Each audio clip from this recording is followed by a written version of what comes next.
যদি guys airline 3 মোটরসাইকেলের মধ্যে কোনো বাইক তোমাকে চুজ করতে হয়, তুমি কোন বাইক চুজ করবে? আমাকে যদি পার্সোনালি বলো, আমি তাহলে ট্রাম্পের ডেটোনা 675 চুজ করব, because it is very smoothing. আর এটা একটু মনে করে দেখো তো, কলকাতার কোন ইউটিউবার রাইড করতো?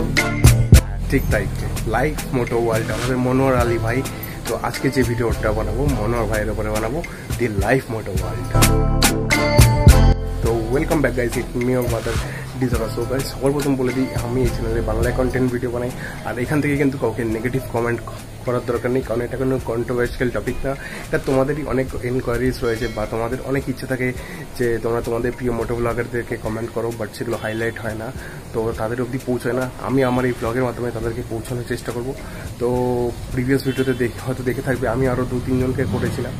তো সেটাই দেখো, লাইফ মোটোয়াল মানে মনোহর আলী, ওর ভিডিও দেখে একটা জিনিস তো খুব ক্লিয়ার, সেটা একদম মন থেকে ভিডিও বানায় আর খুব ইনফরমেটিভ ভিডিও বানাইছে।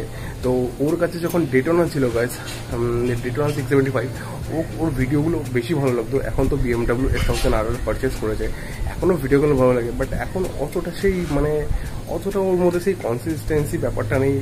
বাট ঠিক আছে মনোহর, তোমাকে একটাই কথা বলবো, যদি ভিডিওগুলো দেখে থাকো প্লিজ একটু ডেলি বেসিসে ভিডিও ছাড়ো, কারণ তুমি বিগত 7-8 মাসে খুব বেশি ভিডিও দাওনি।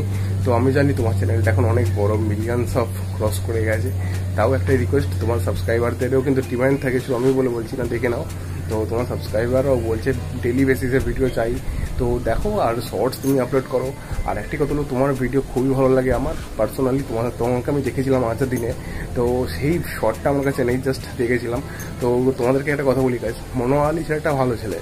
তো ও যখন আমার সামনে দিয়ে ছিল, আলাম এই মনোহর, একটা ছবি তুলবো, তো ও না চলে যাচ্ছিল। তারপরে যেই জোরে বলেছি এই মনোহর, ও না দাঁড়িয়ে গেল। তারপরে অ্যাকচুয়ালি আমার ফোনটা হ্যাং করছিল, যে ফোন এখন ভিডিও বানাচ্ছি এই ফোনটা হ্যাং করেছিল।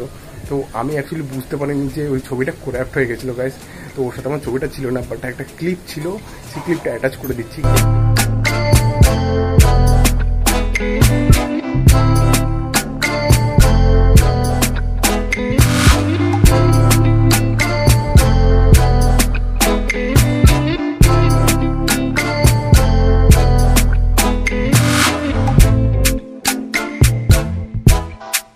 এটাই ছিল। দেখো, হেট কাউকে করো না, আমরা অ্যাজ এ বাইকার, তো বাইকার হয়ে প্রত্যেকটা বাইকারকেই সাপোর্ট করবো।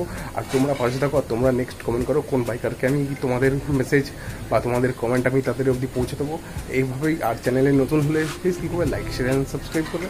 দেখাবো অনেকটা ভিডিওতে, সে সিস্টেম গুড ডে বয়েস।